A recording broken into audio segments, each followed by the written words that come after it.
Vamos a comenzar esta mesa en la que tengo el placer de compartir este panel con personas muy relevantes y de un asunto muy relevante, que es la sanidad.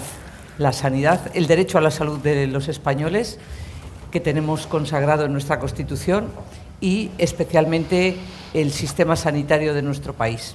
Y para ello me acompañan unas personas muy relevantes por lo que han hecho a lo largo de su trayectoria política, porque forman parte de esa sociedad civil impresionante y sobre todo porque están dispuestos a dar todo lo que saben por la sociedad en la que viven. Y por lo tanto creo que eso es lo que nos une a todos los miembros de esta mesa. Es un honor, presidente Camps, que también nos acompaña, y sobre todo dar las gracias a Sociedad Civil por contar con nosotros, que somos profesionales del sector sanitario, para poder compartir con todos ustedes y las personas que nos siguen a través de Internet lo que significa el diagnóstico de cómo estamos en nuestro país y sobre todo los retos de futuro. Y para ello voy a empezar primero presentando a nuestros invitados. Después tendremos un turno de intervenciones, intentaremos que sea lo más ágil posible y sobre todo que puedan ustedes participar después.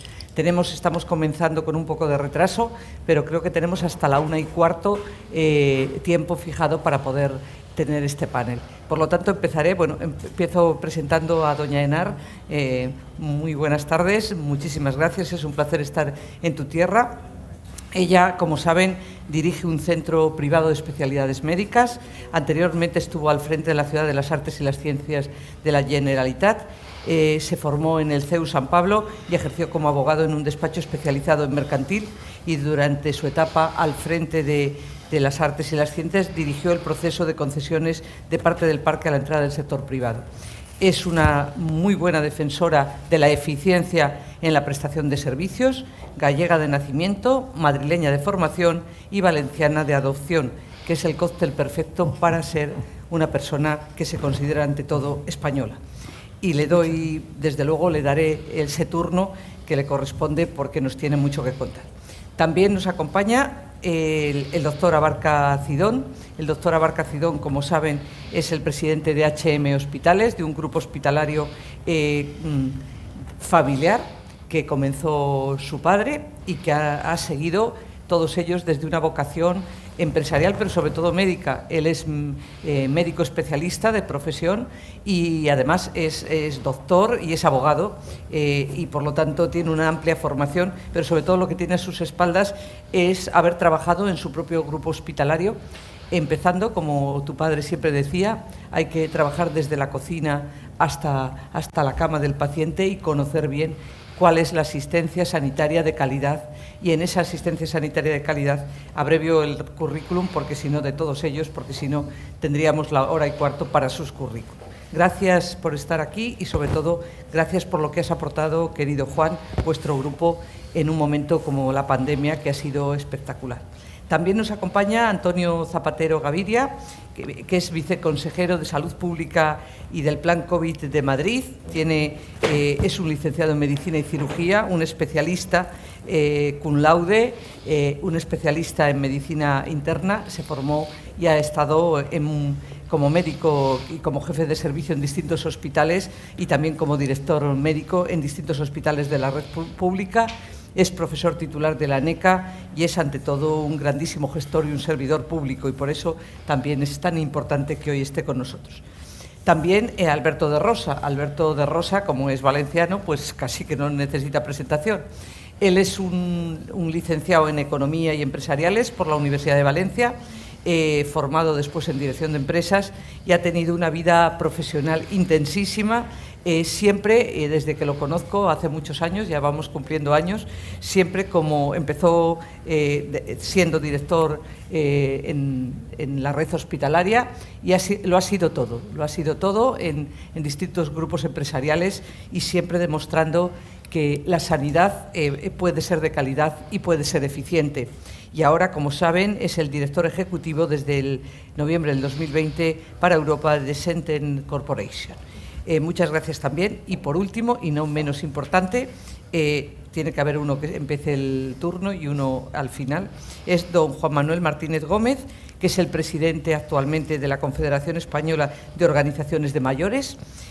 Juan Manuel es también un médico, licenciado en Medicina y Cirugía, especialista en traumatología y ortopedia, geriatra, funcionario del Estado y que ha tenido responsabilidades a lo largo de su vida en el sector sociosanitario, ha tenido responsabilidades en el Inserso, ha formado parte también del INSALUD y ha participado en organismos internacionales como ponente especialmente en todos los temas de envejecimiento de la sociedad occidental de la que formamos parte. Ha estado en el grupo Cohabitae, ha escrito y ha elaborado el libro blanco sobre atención a personas con dependencia. En fin, me ha ayudado personalmente a esa ley de la promoción de la autonomía personal y la dependencia de la que fui ponente y, por tanto, tenemos ante nosotros un plantel, pues los puede haber mejores, queridos valencianos, pero también los puede haber peores, pero este es estupendo, no por la que les habla, sino por las personas con las que estoy. Si me permiten, voy a hacer una pequeña introducción antes de dar la palabra a mis compañeros, sobre todo haciendo un diagnóstico de cuál es la situación actual del sistema sanitario español y dar las gracias también, previo a comenzar, a esta casa, a Carmen de Rosa Torner, a la presidenta del Ateneo Mercantil, a Vicente Garrido, a su secretario general, que nos acogen siempre también, y sobre todo al Dolcese, que es el alma mater de lo que estamos viviendo hoy aquí. Muchísimas gracias. Bueno, participamos en un proyecto que se llama Relanzar España. Nosotros hace unos meses, hace un año, participamos en el Congreso de los Diputados en una cosa que se llamaba reconstruir después de todo lo que nos ha pasado. Y hoy estamos aquí, como les decía al principio, porque los españoles tenemos un derecho consagrado en la Constitución, que es el derecho a la salud. Y tenemos un sistema sanitario de acceso universal, equitativo, según dice la ley, según dice lo que pasa, no es equitativo, y con una cartera de servicios adaptada más bien a lo que ha sido el modelo sanitario de los últimos 30 años, pero no adaptado nuestro sistema sanitario a las nuevas necesidades de la sociedad tan compleja en la que vivimos y sobre todo con personas que cumplen años, que llegan a mayores, que tienen pluripatología y, por tanto, para hablar de sanidad no me queda más remedio que decirle que la sanidad no está aislada. El sistema sanitario español, al que los españoles dedicamos vía impuestos más de 80.000 millones en el último año, está formando parte de la sociedad del bienestar. Esa sociedad del bienestar que conforman las pensiones, la educación, la dependencia y el sistema sanitario. Y, por tanto, no podemos hablar de sanidad si no hablamos también de la economía de nuestro país, y no podemos hablar si no hablamos de cuál es la financiación de la sanidad.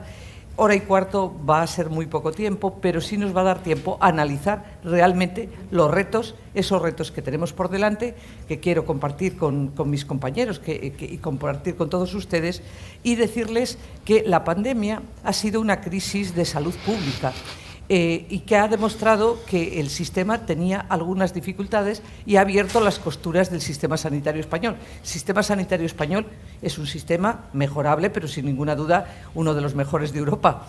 ¿Qué le pasó? Pues que no estaba preparado, y este señor que tengo aquí a la derecha y a la izquierda nos pueden contar muchas cosas de cómo atiendes a 500 pacientes que te llegan a un hospital, 500 en un cuarto de hora. Pues eso es muy difícil. ¿Cómo haces cuando tu capacidad de respiradores es la que tienes instalada, incluso suficiente, y tienes un colapso porque hay una patología cardiorrespiratoria? Pues bien, todo eso lo que ha hecho es decirnos: ojo, ¿cómo es su sistema sanitario?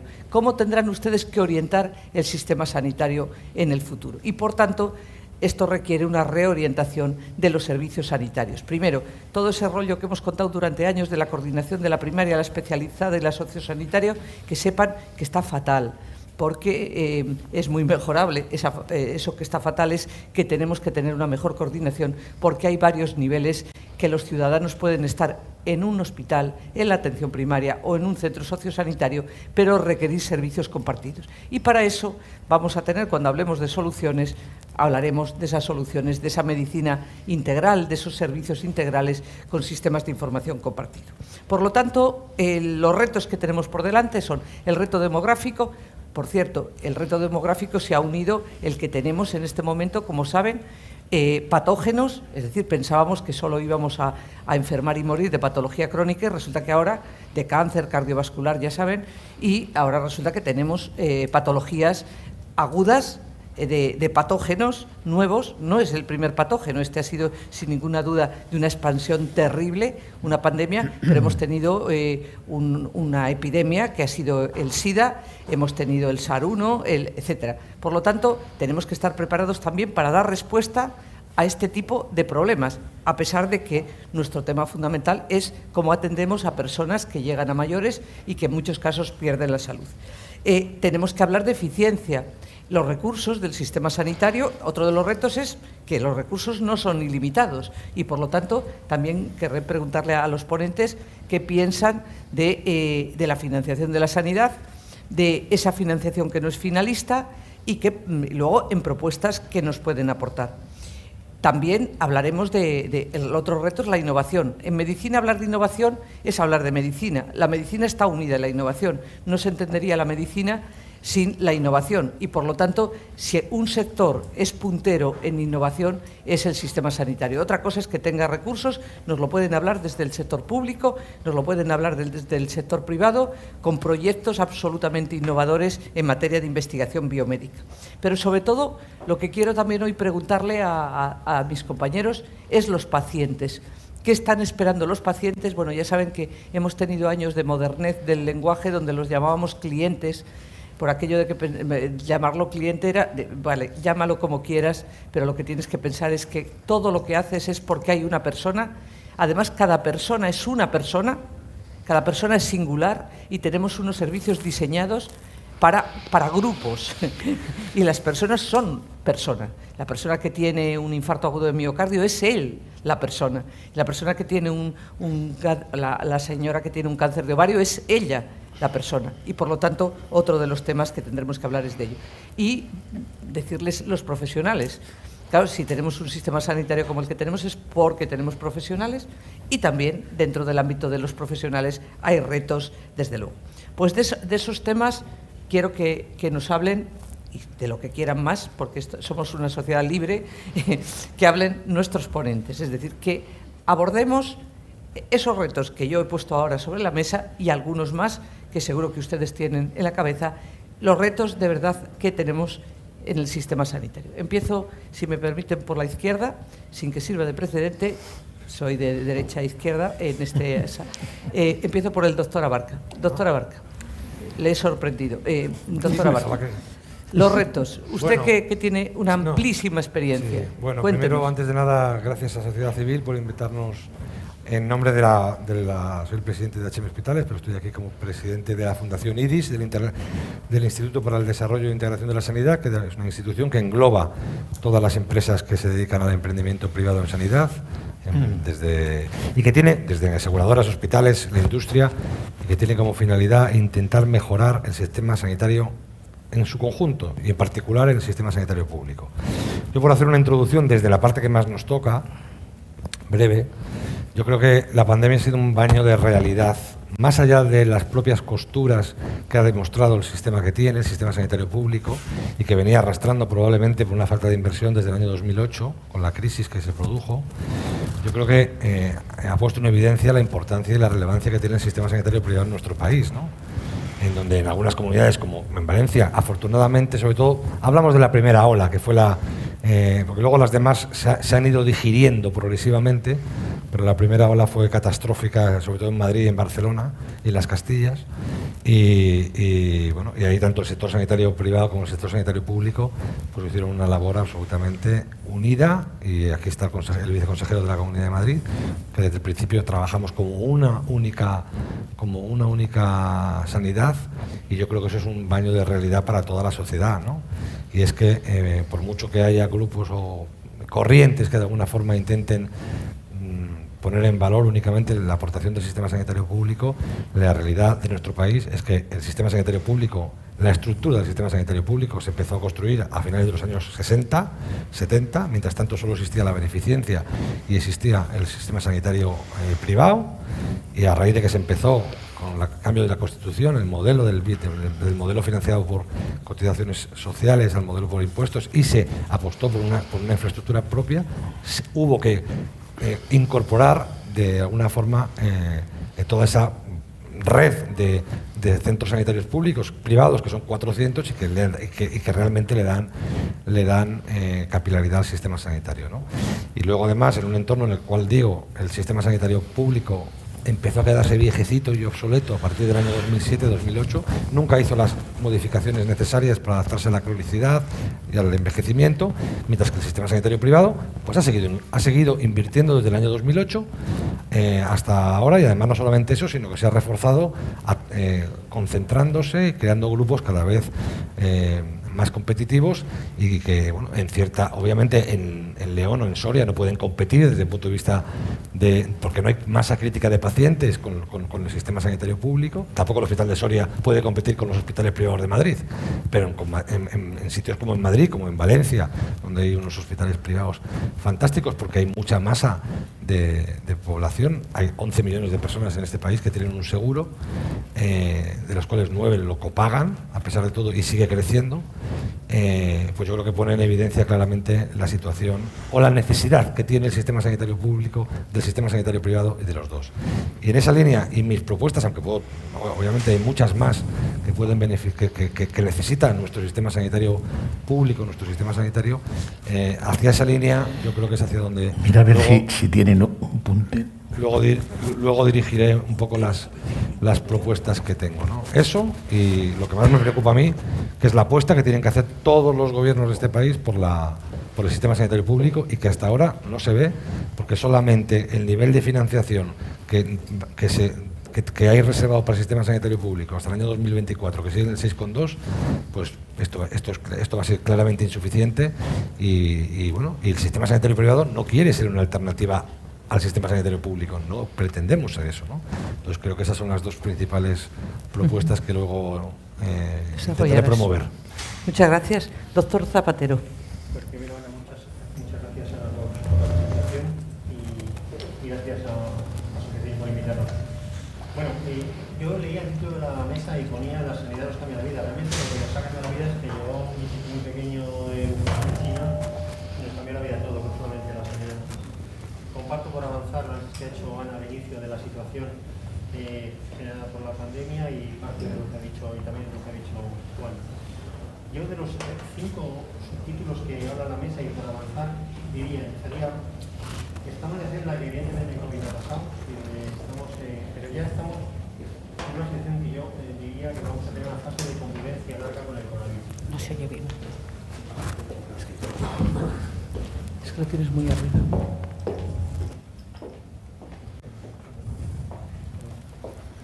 Sí.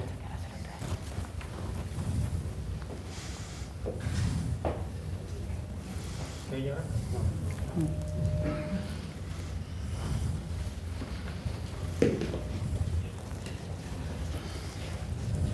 Bueno, si queréis, si se oye, avanzo por no perder tiempo. Sí, adelante. Levanto un poco la voz.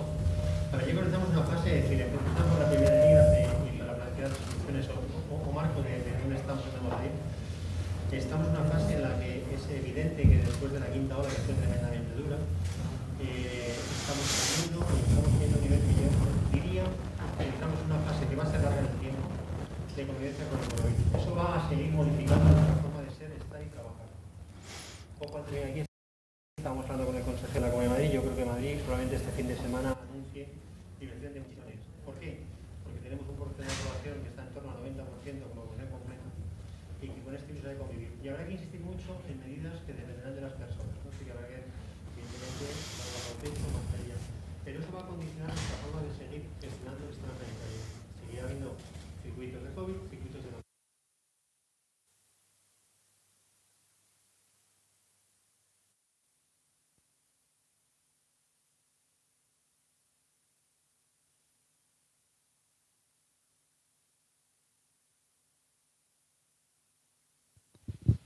las urgencias de Hospital Comunidad de Fuenlabrada, unas 250 pacientes para ingresar. Aquello era una cosa nunca vista. Y yo creo que esto hemos tenido que aprender lo que nos ha pasado. Una vez situados en el marco donde estamos y a donde tenemos que ir en los próximos meses por gestionarlo esto en el medio plazo, yo creo que en el año 2020, antes de llegar a esto, teníamos pendientes varios temas, ¿no? A mí un tema que me preocupaba mucho por mi formación como internista es el tema del envejecimiento. Somos un país tremendamente envejecido, el segundo más envejecido de Europa, y estaba trabajando ya en aspectos a nivel ministerial, se habían hecho en el año 2012 la estrategia de crónicos, pero yo creo que también hemos aprendido en esta pandemia que, así como el paradigma que se hablaba hace unos años era el paradigma del envejecimiento, la OMS ya no habla de envejecimiento. Es decir, yo cuando empecé mi carrera se hablaba de pacientes mayores, los de mayores de 65 años. A mí me faltaría muy poco ya para ser paciente mayor y creo que tengo una vida activa, hago deporte, es decir, que yo creo que esos han ido cambiando. La OMS habla ahora de mantener la función. Un reto que tenemos que ofrecer a nuestros ciudadanos, entiendo, de los prioritarios, porque eso conlleva un efecto, una línea muy transversal, es el tema del mantener la función de los mayores. Y eso empieza en edades precoces de la vida, es decir, que eso empieza por una educación sanitaria, por una recomendación de actividades, de dieta, de controlar aspectos básicos, porque la enfermedad tiene un tránsito. Es decir, la enfermedad, empezamos con un poquito de hipertensión, a lo mejor fumamos, a lo mejor hagamos algo de peso, tenemos un poco de diabetes, vamos generando condiciones para enfermedades crónicas. La verdad es que la enfermedad crónica es el principal reto que tenemos, y que antes de llegar la pandemia, y luego hemos visto además cómo ha repercutido con los que tienen enfermedades crónicas, todos estos factores se sumaban para condicionar un mal pronóstico. Avanzamos en algún aspecto, se había gestionado el proceso asistencial al paciente crónico, estamos haciendo cosas que llegó la pandemia y lo paró. Y lo paró además, lo que vimos que tuvo una repercusión muy brutal en los pacientes mayores con estas patologías. Por tanto, en una fase de convivencia de los próximos meses, años con coronavirus, yo creo que hay que retomar lo que dejamos pendiente de cosas que estaban haciendo o iniciándose en este país. Y digo, de las líneas que están planteadas aquí, evidentemente podríamos hablar de todas ellas, pero me voy a centrar en este caso en el paciente mayor, en el paciente crónico. Un paradigma fundamental a mantener y a trabajar intensamente en este país por los años es intentar mantener la función de los ciudadanos de España para que lleguen a esas edades avanzadas de la vida con un buen nivel de independencia intelectual e independencia física. Yo creo que eso lo dejamos ahí, nos cogió y es una cosa para avanzar. Otro aspecto parecido clave en la gestión de la pandemia es sistemas de información. Los niveles de información que tenemos en nuestro país son francamente mejorables. Hemos estado gestionando la pandemia con cuadros de Excel. Lo digo como lo siento, esto generaba muchas dificultades, pero es como estaba trabajando los sistemas, las bases de datos que teníamos. Y evidentemente el sistema ha puesto de manifiesto una serie de virtudes. Yo creo que la principal que yo he visto es los profesionales sanitarios. Creo que lo que se ha hecho en este país y en el resto del mundo, en este país, ha sido espectacular y los tenemos ahí, se organizaron ellos, fue una organización de abajo a arriba, se cambió los sistemas que parecían tan rígidos en los hospitales, cogieron un poquito así el mando organizativo y vimos lo que fueron capaces de hacer. Por tanto, yo creo que ese valor hay que tenerlo, hay que cuidarlo y mantenerlo. El aspecto del profesor sanitario para mí es clave también en los próximos años, y a partir de ahí aprendamos de todo lo que hacíamos antes que no aportaba valor, recuperemos el concepto de aportar valor en la atención sanitaria. Hacíamos cosas que no aportaban valor y aquí hemos visto que hay cosas que realmente aportan valor a la persona y al ciudadano. Recuperemos, por tanto, la medicina de valor, que yo creo que también estábamos trabajando dentro de la pandemia. Por tanto, dejo ahí líneas abiertas, tema de mantenimiento de la función de la persona mayor, tema de sistemas de información, tema de medicina de valor. Yo creo que son aspectos claves para plantear el futuro de, como decías tú, un nivel de eficacia y un nivel de responsabilidad ciudadana. Muchas gracias, doctor Zapatero. Efectivamente, uno de los retos, luego profundizaremos, es el envejecimiento activo y cómo llegar a mayores, pero llegar con buena salud. Y por lo tanto, ahí tenemos tanto que aprender, solamente de ver nuestro entorno, cómo llegan nuestras madres a mayores con sus artrosis, cómo llegan nuestros mayores, la obesidad, tantos factores de riesgo a los que tenemos, y por eso el envejecimiento activo tiene que ser uno de nuestros retos, de los que hablaremos después. Enar, tienes la palabra. Buenos días, gracias a la sociedad civil ahora por invitarnos a esta ponencia y al Ateneo por acogernos tan amablemente.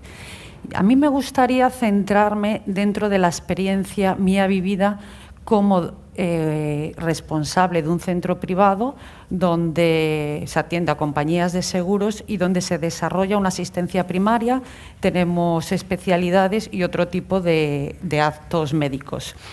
Desde primera persona de cómo nos sentimos los gestores, los responsables de estos centros médicos, y la carencia que ha tenido la salud, el sistema de salud pública, dentro de que tenemos que reconocer que es uno de los mejores de Europa y del mundo, nuestro sistema de salud. Pero sí que es verdad que una vez que llega una pandemia global, ha sacado lo mejor de la sociedad en cuanto a la solidaridad, a la ciudadanía en general, pero sin lugar a dudas ha puesto en evidencia determinadas lagunas y carencias de un sistema sobrepasado, con una falta de coordinación y con muchas debilidades que tenemos que afrontar.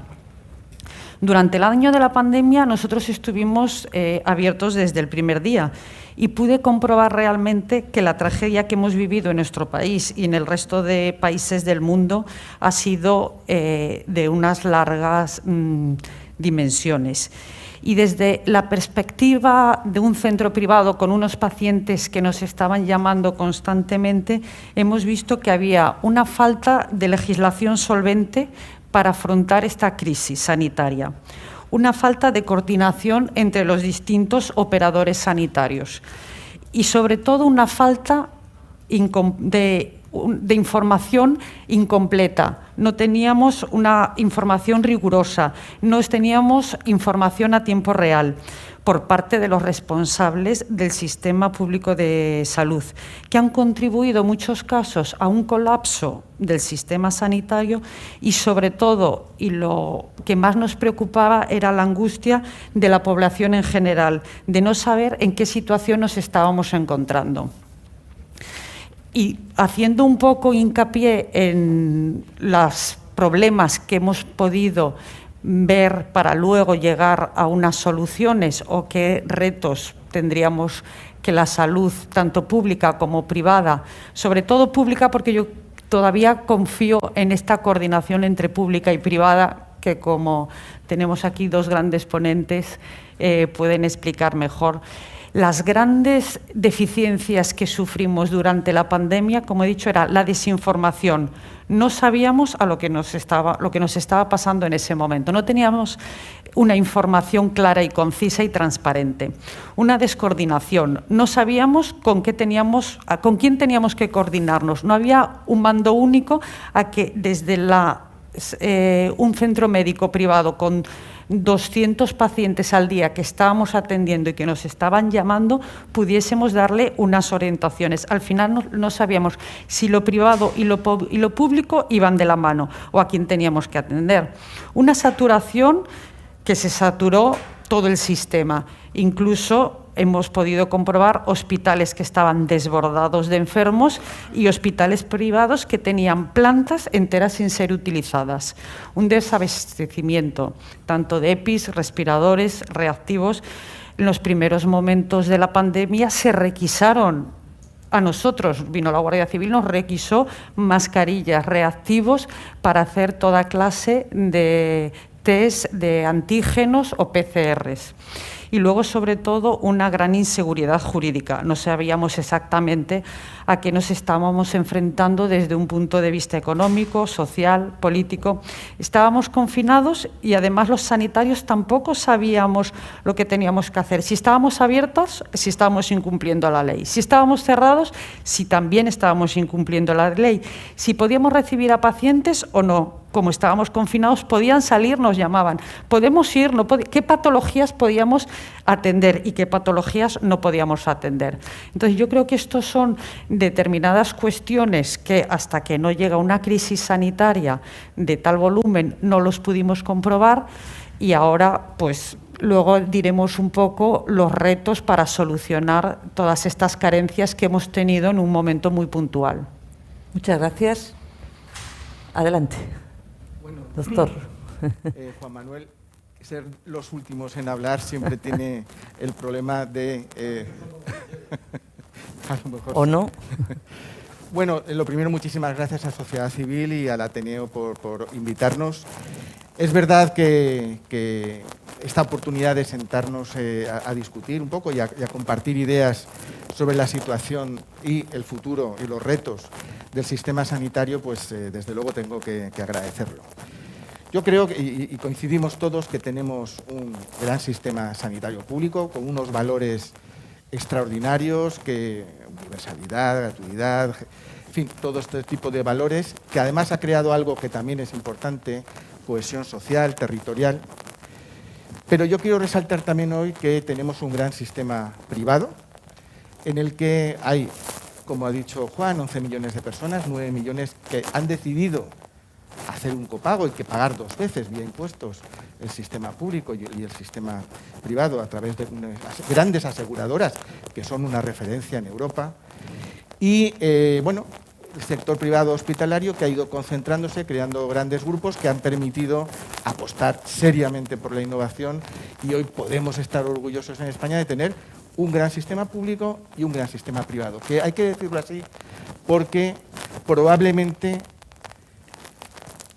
esta convivencia y esta colaboración entre el sistema público y el privado es el que nos ha permitido dar una respuesta lo más eficaz que hemos sido capaces, pero sin uno de estos dos elementos probablemente hubiera sido mucho más trágico la situación que hemos vivido con la crisis del COVID.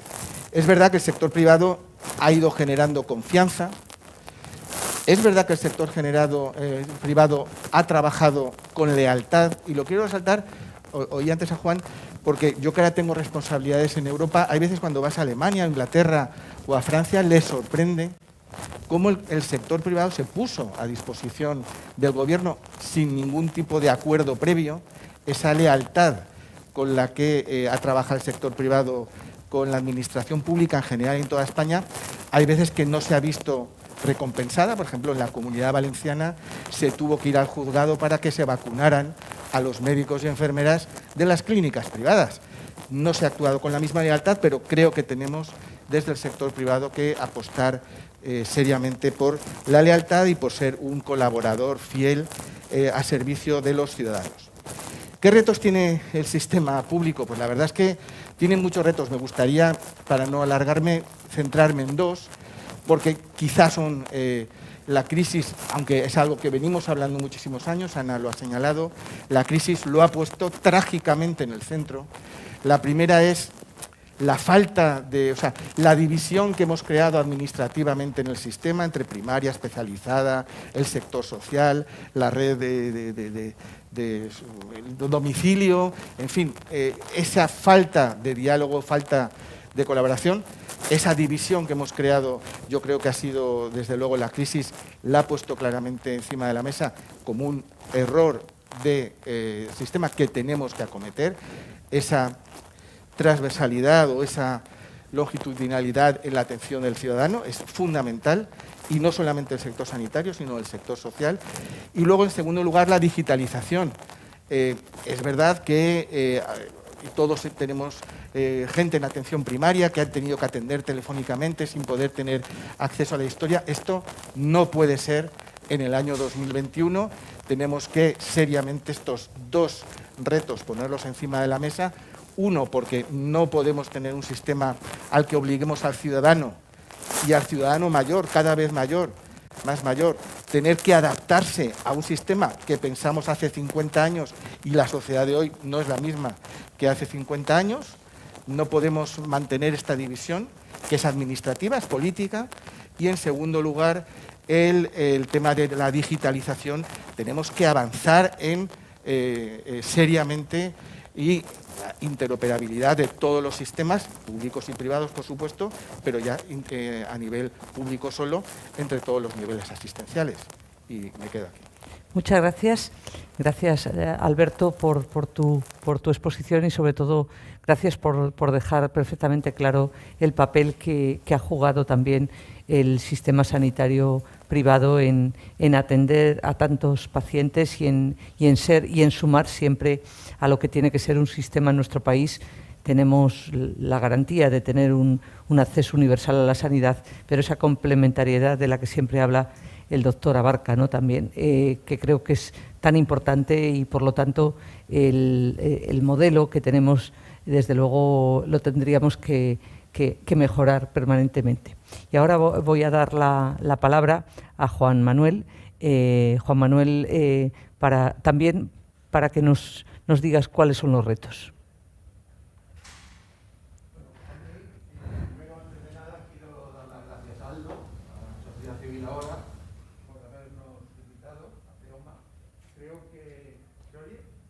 Sí, sí. Creo que es importante en un congreso de la sociedad civil el tener en cuenta a el 20% de la población mayor de 65 años. A mí me dijo que preparara una ponencia. Yo, bueno, lo que hice es prepararla.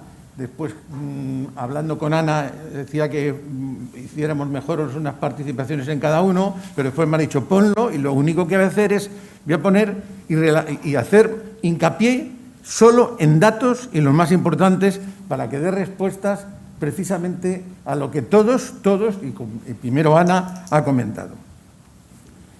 Sí, parece que no sale la transparencia.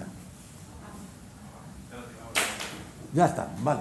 Bien, lo primero de todo que ha hablado Ana, a ver, pues me han dicho que se pasa así, o tampoco así, pero tampoco así. No sé, no pasa donde han dicho que pasa. Vale. El tema era envejecimiento, salud y dependencia. Era la última parte de esta mesa. Ahí está un poco la definición de lo que puede ser cada uno. He cogido la más fácil, envejecimiento, pues las consecuencias del paso del tiempo sobre los seres vivos. No vamos a discutir más. No es una enfermedad, No es una enfermedad, como se ha dicho la OMS. Y CEOMA, que es una confederación de mayores formada por 25 federaciones, más de 1.000 asociaciones y 800.000 miembros, nos hemos manifestado al respecto. No es una enfermedad. Después, lo que es salud y lo que es dependencia, pues, para responder un poco a lo que nos han preguntado. El Consejo de Europa la define como la necesidad de ayuda o asistencia importante para realizar las actividades de la vida diaria. Entonces, partiendo de estos tres conceptos, que es lo que nos dijeron que no habláramos, voy a resaltar lo que comentaba antes Ana en la introducción. Fijaros, solo me interesa aquí saber que veáis esto. Entra el año que viene el Baby Boom, que empezó en el 1977. En 1957 a 1977 empieza el año que viene. Solo en 9 años, de aquí a 2030, lo que decía ella, solo crece la población total en 419.000. ¿Cuánto crecen los mayores de 65? En 2.200.000. Pasamos de aquí a 9 años a ser el 24% de la población. La esperanza de vida, cuando hice yo esta transparencia, pues decía que el COVID había bajado casi un año la esperanza de vida al nacer y casi medio año a la esperanza de vida a los 65 años. Bueno, ayer concretamente se ha dicho que esta esperanza de vida bajó en ese tiempo, no el 0,8 sino el 1,5. Es verdad que a partir de este año se va a volver a recuperar, pero eso, lógicamente, y este envejecimiento demográfico, tiene que tomar medidas en educación, en sanidad, en servicios sociales, en atención a las personas.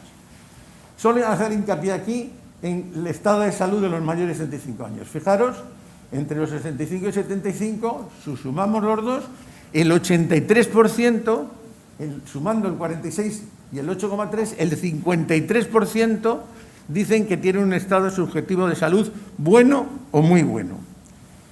Si nos vamos a los problemas propios de lo que es el envejecimiento, que no es una enfermedad, pero es una disminución de la capacidad de adaptación a órganos y sistemas, vemos cómo entre los 65 y 74, entre los 75, 84 y 85 años, hay una disminución de la visión, del estado cognitivo, del oído y de los problemas de movilidad. Vamos a destacar, sobre todo en la dependencia, los problemas de movilidad. Fijaros cómo aumenta de forma significativa. Esto es lo que sería la dependencia, las actividades básicas de la vida diaria y las actividades instrumentales. El 20% tienen dificultades en hacer actividades básicas cuando solo no llegan a 900.000 lo que está atendiendo la ley de dependencia y el 42,3% en actividades instrumentales.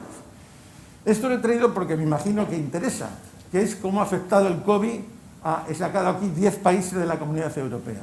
Hay que destacar Italia, que le ha afectado al 0,21% los fallecimientos por COVID, y también, lógicamente, tenemos que destacar después como menos en Países Bajos el 0,11 y en Alemania 0,11. Nosotros en España, según los datos del Ministerio, estamos en el 0,18.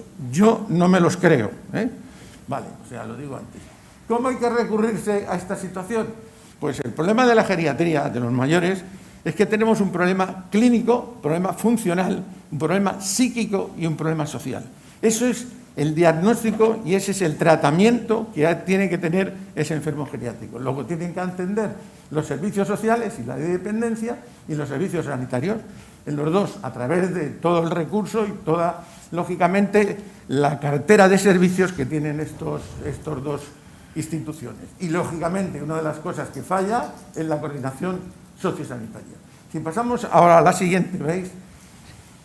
Fijaros, en cuanto a la dependencia, el 26% de los mayores de 65 años viven solos y el 60% en soledad no deseada, con depresiones, con suicidios, o sea, una situación complicadísima.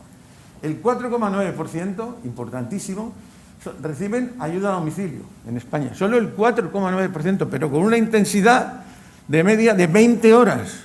De 20 horas al mes. ¿Qué ayuda a domicilio es esa? Pero esa es la que reciben. Después de las residencias, casi 400.000 plazas que hay en residencia, es el 4,3%. Sabéis que la OMS recomienda el 5%. El 80% de las muertes ha sido el COVID, la que se ha producido en España. También la edad media en residencia son 87 años y el 79% son mayores de 87 años. Todo el personal sanitario que trabaja en centros sociosanitarios cobra un 37% menos que el mismo personal que trabaja en el Sistema Nacional de Salud. Habría que, lógicamente, nosotros proponemos, en propuestas, yo ya la había puesto aquí, por eso lo digo, pues claro, la ley de dependencia que tiene, ¿qué presupuesto tiene? El 0,7% del Producto Interior Bruto. Claro, por eso hay casi 300.000 en lista de espera o pendiente de valorar sin poderles atender. Entonces proponemos que se vaya a una media del 1,5%. Termino ya enseguida, para desaparecer las listas de espera. La ayuda a domicilio, pasamos de los 12, pedimos que del 4,9 suba al 12% y con intensidad en vez de 20 de 40 horas. Lo mismo en teleasistencia, en centros de día y en residencias. Y en el sistema de salud, formación y geriatría. Figura del geriatra consultor en atención primaria. Conexión informática entre residencias de atención primaria y hospital. Las residencias grandes que el médico perteneciera al Sistema Nacional de Salud. Telemedicina, atención domiciliaria, servicios de geriatría en todos los hospitales e introducir la coordinación sociosanitaria en todos ellos. Con ello, y termino, ¿qué decimos? Que no solo es importante vivir más años, sino también vivir con buena calidad de vida. Debemos y tenemos que saber envejecer. Eso es lo que pretende trasladarse a la sociedad. Las personas mayores debemos exigir y cumplir nuestros derechos y exigirlos, y que nos escuchen, y no nos oigan, que nos escuchen. Después, la sociedad y las instituciones deben ayudar a las personas mayores los recursos necesarios que tienen que dar para cumplir estos objetivos. Y con ello termino, evitar la discriminación de los mayores es misión de todos. Gracias. Gracias, Juan Manuel. Hemos hecho, o habéis hecho, un repaso a algunos el diagnóstico que yo llamo como médico de esos retos que tenemos por delante, ¿no? Y creo que estamos todos de acuerdo en que efectivamente lo que queremos es que el sistema sanitario aporte a los ciudadanos mejor calidad de vida. Pero para eso tenemos que hacer algunas transformaciones, que es de lo que hemos venido hoy a hablar aquí. No a hacer diagnóstico, que está muy bien también que lo hagamos, porque si nos equivocamos en el diagnóstico podemos poner mal el tratamiento, sino a evaluar de verdad cómo tiene que ser ese sistema sanitario del presente y del futuro, que tiene que ser un sistema diseñado. Tenemos muy buenos recursos, tenemos hospitales en la red pública, en la red privada, tenemos centros de atención primaria, tenemos tecnología, que seguro que hay que mejorarla, tenemos muchas cosas, pero lo que está claro es que tenemos que reorientar cómo hacemos las cosas y luego que esto cuesta dinero, que hay quien cree que el dinero nace en los árboles, pero yo solo sé una manera de tener buen sistema sanitario, es que crezca la economía, que crezca el empleo y que, por tanto, esa sociedad del bienestar la podamos mantener con los recursos de todos los ciudadanos. El sistema sanitario, lo que yo conozco, es un sistema redistributivo, en el sentido de que yo prefiero no utilizar nunca el hospital y, desde luego, pagar mis impuestos. Saben ustedes que en el año 96 es cuando se empiezan a separar las fuentes de financiación, porque en aquella etapa tanto el señor Camps como yo éramos secretarios de Estado y lo recordamos bien. se pagaba una parte vía impuestos y otra vía cotizaciones de la Seguridad Social. A partir de ahí lo financiamos todo vía impuestos, no lo hacen otros países europeos. Pues bien, este último año, no están los datos consolidados, el sistema sanitario público ha destinado recursos de más de 80.000 millones de euros, más todo lo que ahora nos van a aportar nuestros compañeros del sector privado, que no están los datos consolidados todavía. De los cuales, por ejemplo, en fármacos hemos destinado en torno a 19.000, 20.000 millones en ese entorno, ¿no? La tecnología cada vez resuelve más problemas. Efectivamente, tenemos fármacos, vamos a la medicina personalizada y de precisión, a la telemedicina y a todo el avance tecnológico. Pero yo de lo que quería, por lo tanto, tenemos que hablar de la financiación del sistema sanitario, de la mejora de la calidad del sistema sanitario y de la reorientación del sistema sanitario. Decía el doctor Zapatero, y sabe que yo es un tema de los que le dedico muchas horas, es el tema del valor de las cosas. Es decir, la incorporación de lo nuevo tiene un precio y para fijar cuánto cuestan las cosas hay que evaluar. Y nuestro sistema sanitario tiene un problema, que no tiene un buen sistema potente de información. Para que se hagan idea, no tenemos una historia clínica compartida, de tal manera que si uno de nosotros tenemos que ir ahora mismo a un hospital, aquí, tendrían que preguntarnos, si es que vamos conscientes, que espero que sí, qué nos pasa y qué nos ha pasado. ¿Se lo pueden imaginar ustedes cuando podemos sacar dinero en un cajero en China, que nosotros no tengamos una historia clínica, sector público y sector privado compartida? Por lo tanto, uno de los temas que tenemos que abordar, y quiero saber vuestra opinión, es los sistemas de información. En esa trayectoria longitudinal o transversal que tiene el paciente desde que nace hasta que desgraciadamente fallece. Ese es uno de los temas.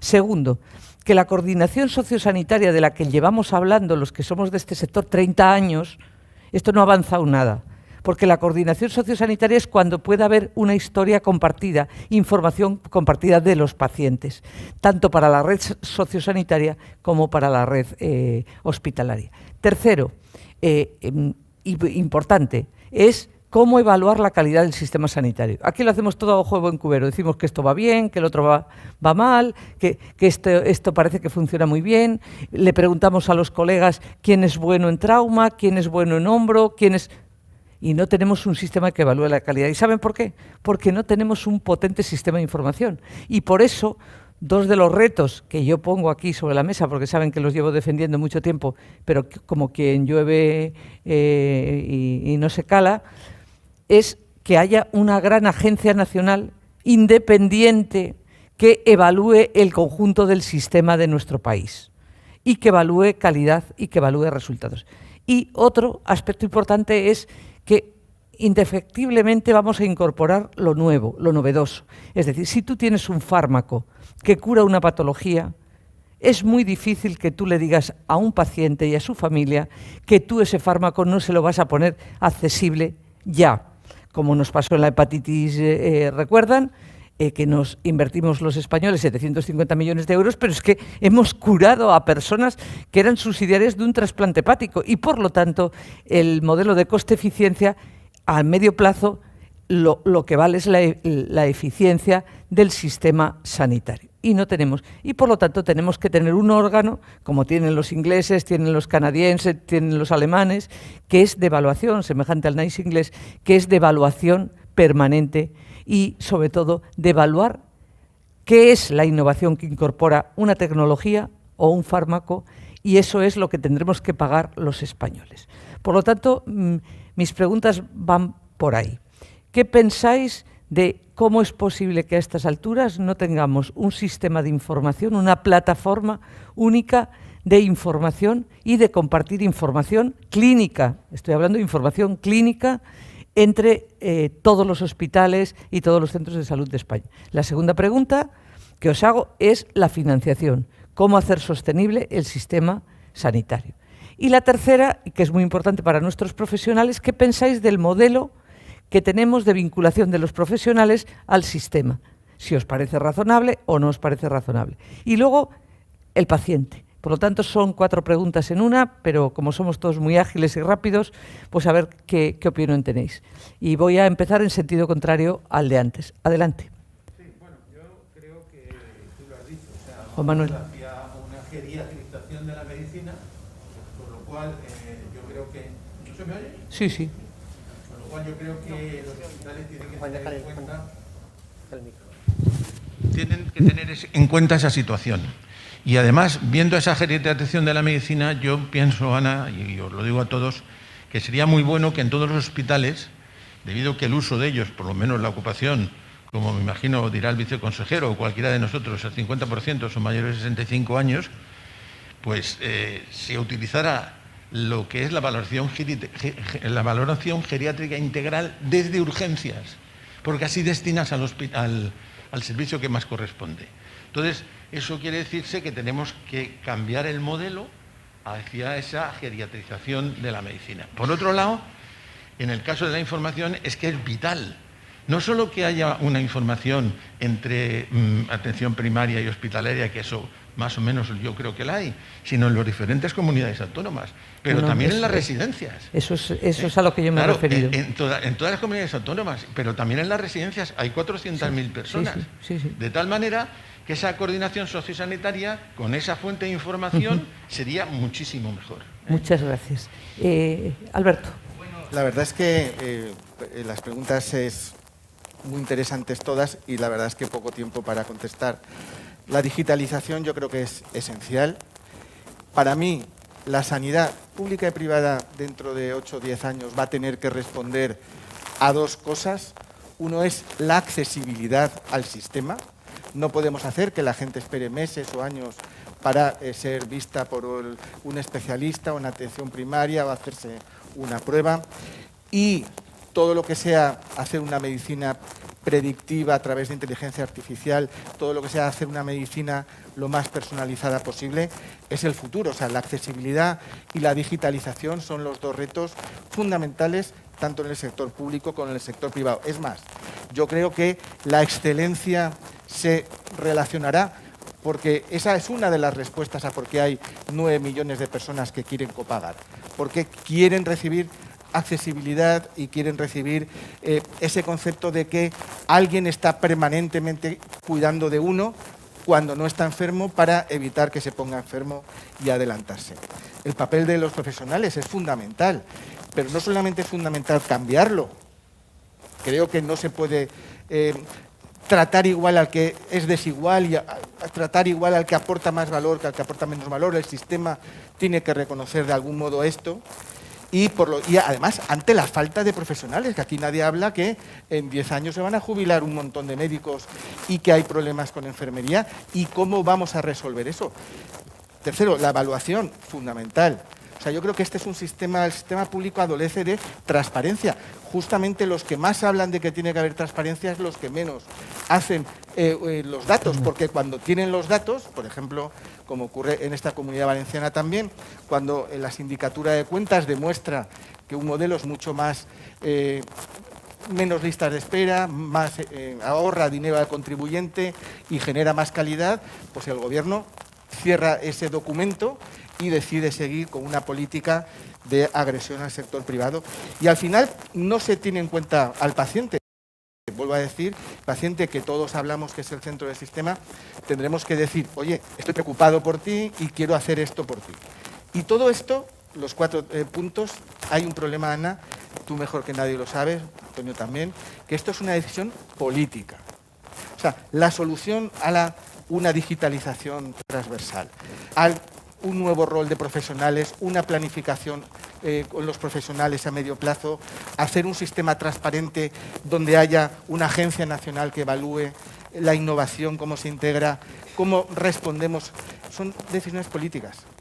Y me gustaría pensar que los responsables políticos tienen un plan. Antes hablabas de la reconstrucción y tal, tienen un plan para España en estos asuntos, que parece que, desde mi punto de vista, con mi conocimiento no lo tiene. Enar. Que estoy totalmente de acuerdo que dos de los retos que tiene la sanidad que avanzar es tanto en la coordinación como la digitalización, sí que es verdad que tenemos que empezar por una ineludible desaparición de los compartimentos sanitarios estancos, con una coordinación no solo entre comunidades, porque sí que es verdad que los historiales clínicos no están conexionados entre una comunidad y otra. Nos ha pasado con las vacunas.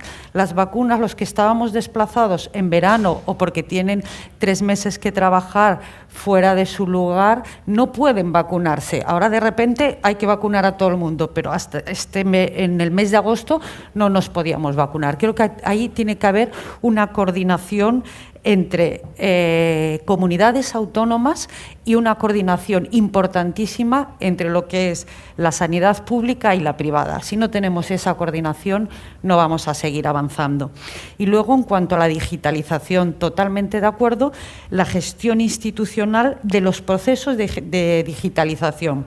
No solo implementar y desarrollar, que ya se está haciendo desde hace mucho tiempo, todo el sistema informático digitalizado de los historiales clínicos, porque es muy importante que un médico que se encuentre en una localidad de un pueblo de la última comunidad autónoma en el monte pueda ver un historial clínico del paciente que tiene delante y luego a qué lugar, a qué hospital le puede indicar para tratar esa patología. Entonces, eso es importantísimo y luego seguir invirtiendo tanto la sanidad pública como la privada en la alta tecnología médica.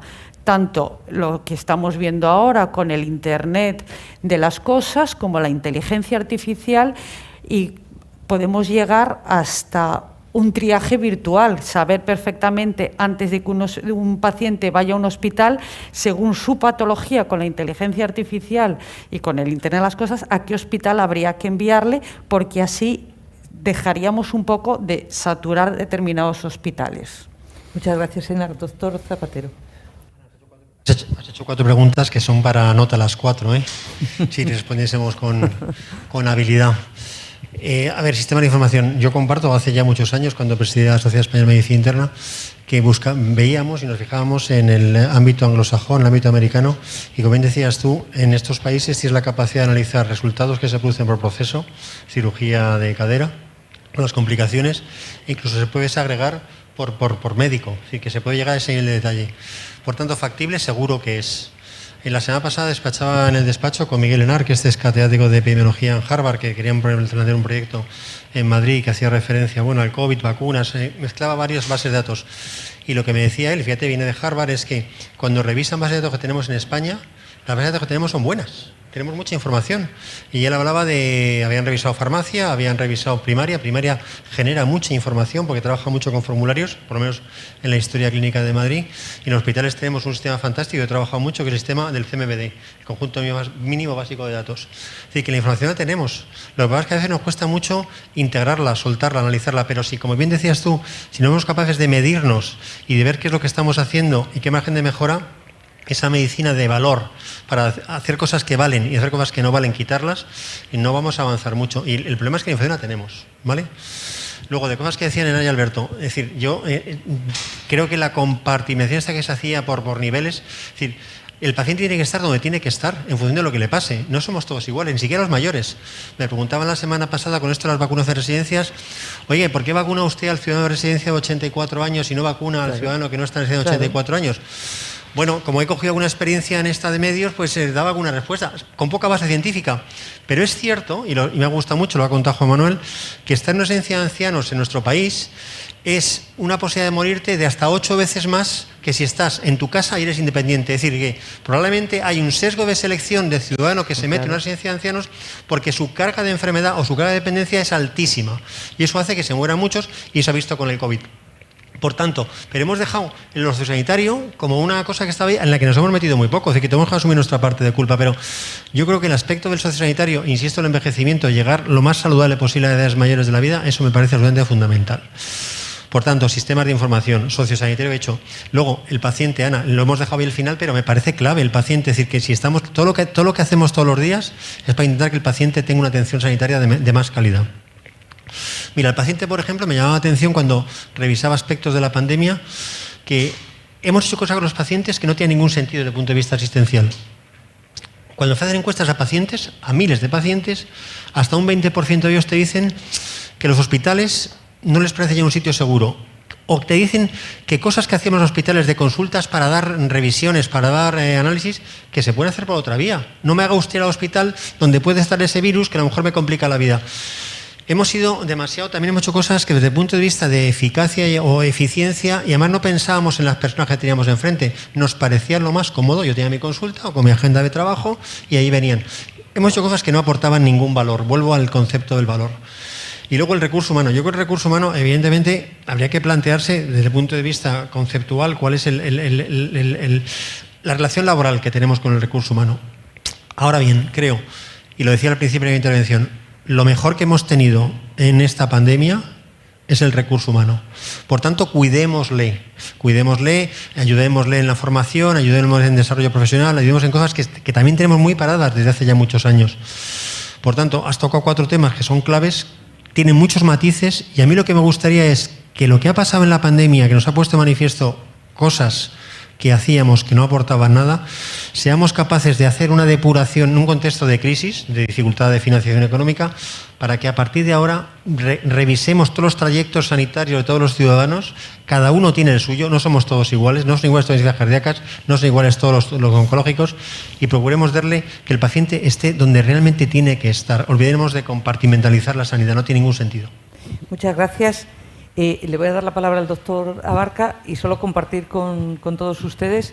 Fíjense, los últimos estudios, los más recientes, dicen que un aumento de un año en la esperanza de vida de la población contribuye a incrementar el PIB del país en un 4%.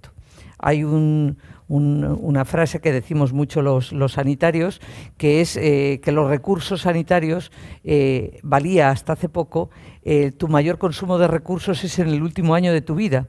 El problema es que no sabes cuándo te vas a morir, afortunadamente, si no sería, como saben, un drama. Pero yo, aprovechando que está el doctor Abarca y que han hecho mucho esfuerzo dentro de no como presidente del IDIS, como presidente de un grupo empresarial, han hecho un esfuerzo muy importante en investigación también. Una pregunta que está en el aire y que no las sanidades saben que podríamos estar un día entero hablando de muchas cosas, ¿no? Pero hay un tema que no podemos dejar de tratar esta mañana aquí, porque creo que es muy, muy importante. Es ¿por qué destinamos tan pocos recursos a prevención? Por ejemplo, ¿por qué en prevención, bueno, en educación sanitaria ni se lo cuento, ni en educación sanitaria ni en promoción de la salud destinamos menos de un 1%, bueno, nada, y del conjunto del presupuesto sanitario? ¿Y por qué destinamos tan poco a esa prevención y ese diagnóstico precoz y al screening de patologías como, por ejemplo, el cáncer de pulmón?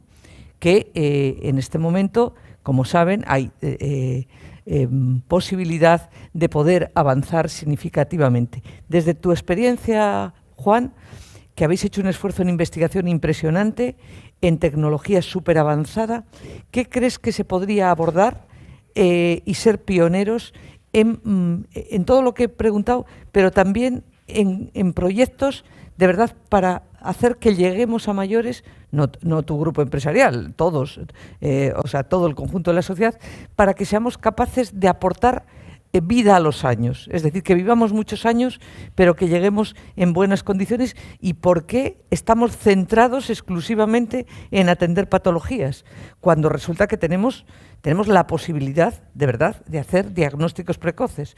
He puesto el ejemplo del cáncer de pulmón como el paradigma, sobre todo desde que tenemos en ese, y puedo decir en otros muchos, biopsia líquida, etcétera, ¿no? Bien, bueno, perdona, Juan, que abuse de la confianza. No, yo creo que tenemos un gran problema en este país, que es la autocomplacencia con respecto al sistema sanitario. Ya aquí todos hemos dicho que tenemos uno de los mejores sistemas sanitarios de Europa y del mundo. Antes de la pandemia ya salíamos en la mitad baja de la tabla de los países solamente de Europa, ¿no? Y eso es porque el sistema sanitario de nuestro país, estamos hablando de la parte sociosanitaria, que la tiene abandonada, y la parte de la prevención la tiene abandonada, porque tenemos un sistema que está única y exclusivamente basado en el paciente agudo, que viene de hace 40 años, y no se ha hecho ninguna modificación para eso.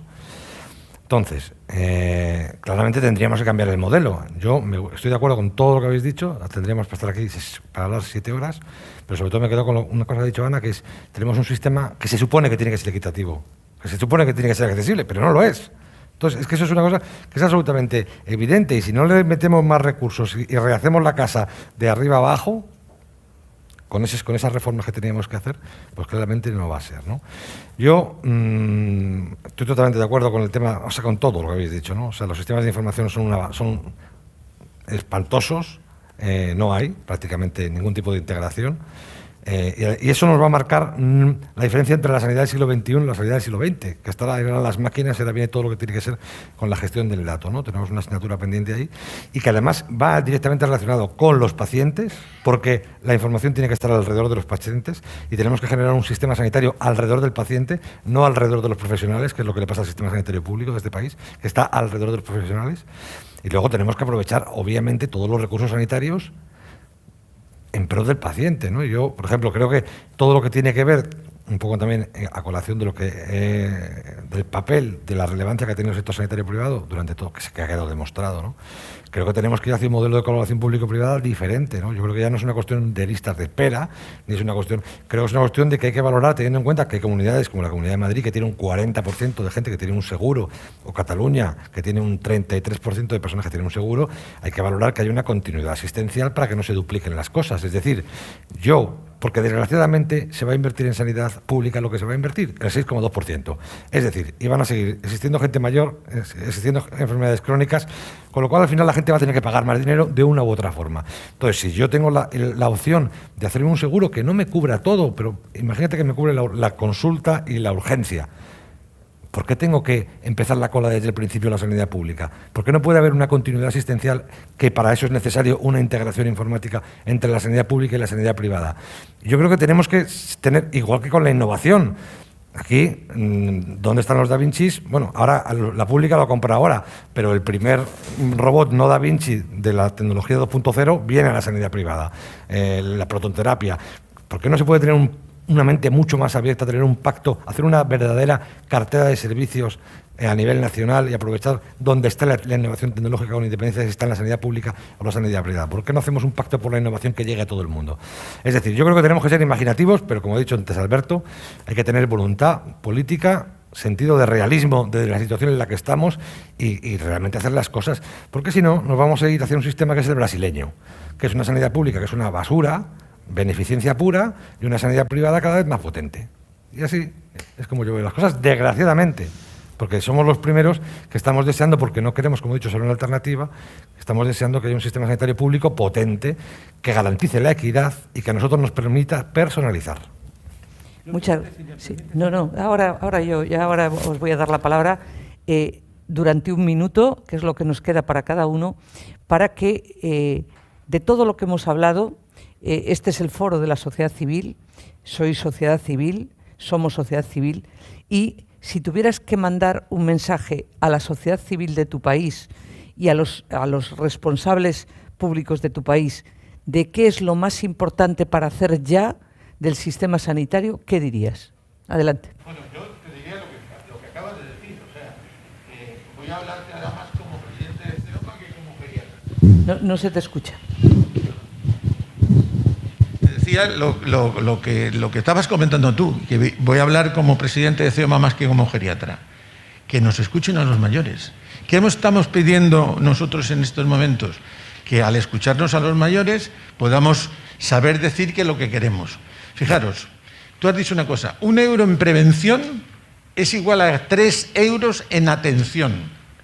Entonces, promocionemos lógicamente la medicina preventiva entre la coordinación público y privada. Desde CEOMA, que es una asociación de mayores, con 900.000 y pico, pero estamos haciendo cursos de formación para la diabetes 2, para la arteriosclerosis y para la degeneración macular asociada a la edad, que son unas patologías muy frecuentes en las personas mayores y la arteriosclerosis la causa más frecuente. Porque ahora con el COVID, la persona mayor, como decía Antonio, no quiere ir al hospital, le da miedo. Pero incluso no quiere ir a atención primaria y ha disminuido mucho el número de personas de atención primaria. Antes iban 3 a 1. ¿Por qué? porque tienen miedo. Entonces, en ese sentido, nuestro objetivo es envejecimiento saludable, que trabajemos todos juntos, la sanidad pública, la sanidad privada, y teniendo en cuenta el envejecimiento de la población, que vamos a un 24%, que nos escuchen a los mayores. Gracias, Juan Manuel. Alberto. Ahora que tanta gente habla de la Agenda 2030, yo un poco iría ahí, porque cada uno lo interpreta, pero desde luego hay dos ODS que son muy claros. El número 3, que es salud y bienestar, y esos dos conceptos yo creo que son los conceptos del futuro. La población espera de nosotros que le cuidemos cuando no esté enfermo, le ayudemos a permanecer sano, y cuando tiene un problema el sistema esté preparado para darle una solución. Y el ODS número 17, que es relaciones entre instituciones.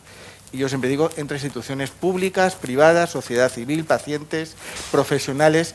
Yo quiero hacer un llamamiento a que creo que deberíamos de haber aprendido de la tragedia que hemos pasado todos juntos, que lo que tenemos es que sumar esfuerzos, sumar recursos, sumar iniciativas, ideas, proyectos, oírnos a profesionales, pacientes, empresas, sector público, industria que rodea, porque tenemos de verdad que dar el salto de pasar de una sanidad del siglo XX a una sanidad del siglo XXI. Eso es lo que yo creo que se espera de las personas del sector y de los responsables políticos. Muchas gracias, Alberto. Enar.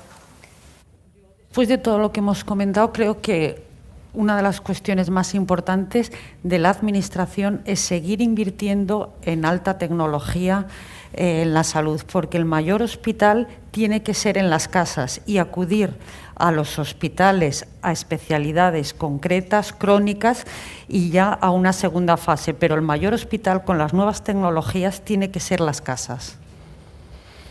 Muchas gracias, Enar. Doctor Zapatero. Aunque soy internista, voy a ser quirúrgico. Ana, voy a decir 6 cosas que yo haría si pudiera mañana, o hacia dónde íbamos a ir. 1, invertir más dinero en sanidad, aumentar el PIB en sanidad, tengo clarísimo.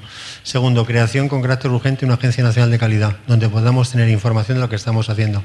3, con carácter urgente, no se ha hecho en este año de pandemia, creación de una Agencia Nacional de Salud Pública. 4, desarrollo de un proceso al envejecimiento, que como ha dicho Juan, no es una enfermedad, con factores claramente preventivos para evitar, para llegar y mantener ese aspecto que es fundamental, que es la función. No hablemos de enfermedad, hablemos de mantener la función. Vamos a vivir más, pero no vamos a vivir mejor. Por tanto, 4 aspecto. 5, desarrollo de un plan estratégico del recurso humano en el sistema sanitario. Hace falta que alguien se plantee lo que estamos haciendo y qué es lo que queremos hacer. Y 6, y es capital en un sistema como el nuestro que recibe y crea tanta información, desarrollemos realmente un plan de investigación, de formación e innovación en el Sistema Nacional de Salud, cuanto antes mejor. Son 6 puntos. Muchas gracias. Doctora Barca. Con lo que he dicho, con los 6 de Antonio, va insistiendo de una forma más en intentar de alguna forma aprovechar todos los recursos sanitarios en pro del paciente, y todo se resume al final en una cosa que es despolitizar la sanidad. O sea, se puede hacer política sanitaria, por supuesto, pero hay que sacar a la sanidad de la batalla política y hay que pensar verdaderamente en el paciente y en el bienestar de todos. Y con todo eso, pues por sentido común, pues caen todas las cosas. Pasa que como es sentido común.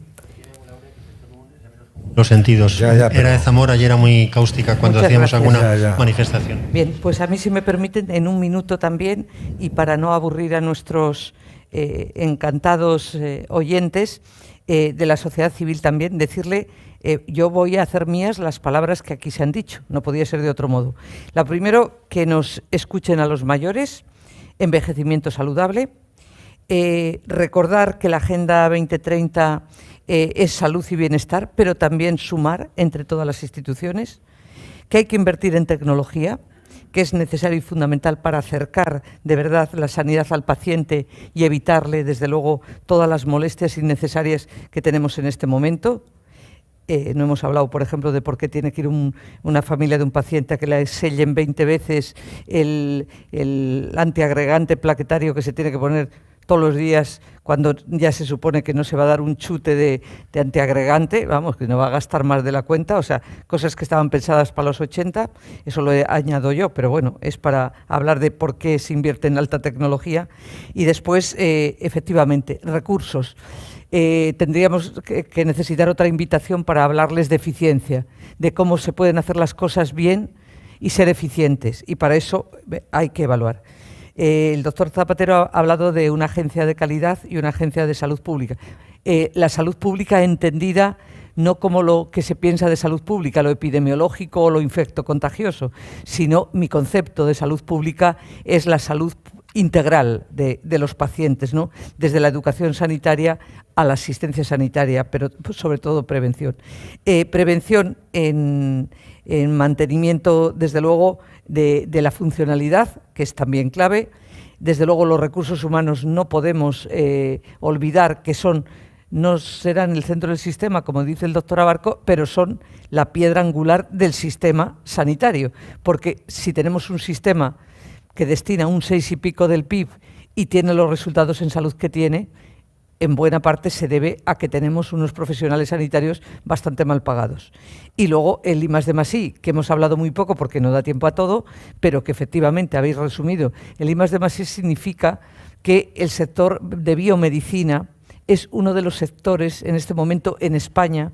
En ensayos clínicos somos el segundo país de Europa, pero que tenemos una potencialidad impresionante. Pero como se ha visto en la vacuna, lo que necesitaban es recursos y sobre todo trabajar en red, trabajar los mejores, trabajar de forma conjunta y no en islas, cada uno tener 20 proyectos de cada cosa, porque eso no nos lleva a ninguna parte, es muy propio de lo español, ya saben, pero lo que hay que decir, como decía Alberto de Rosa, es intentar trabajar de forma coordinada. Y si este señor está en su centro de oncología, está en un proyecto de investigación, por ejemplo, o en su proyecto maravilloso de Parkinson, esa parte de investigación que pueda ser compartida, o lo que habéis hecho en pandemia, que es un grupo hospitalario, pongo tu ejemplo porque es el que me conozco, habrá más, que ha compartido toda la información de coronavirus, respetando, por supuesto, los principios de preservar la intimidad de las personas,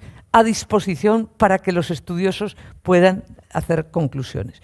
Bueno, muchísimas gracias a ustedes, al público, muchísimas gracias al Dolcese, muchísimas gracias a esta casa, al Ateneo, y sobre todo a mis compañeros de mesa, que ha sido un placer compartir con ellos de un tema que los que estamos aquí ya saben, tenemos que pagar a la salida porque nos apasiona hablar de esto que es lo nuestro, ¿no? O sea que si nos pasan luego el ticket al salir para pagar, estaremos encantados. Muchísimas gracias a todos.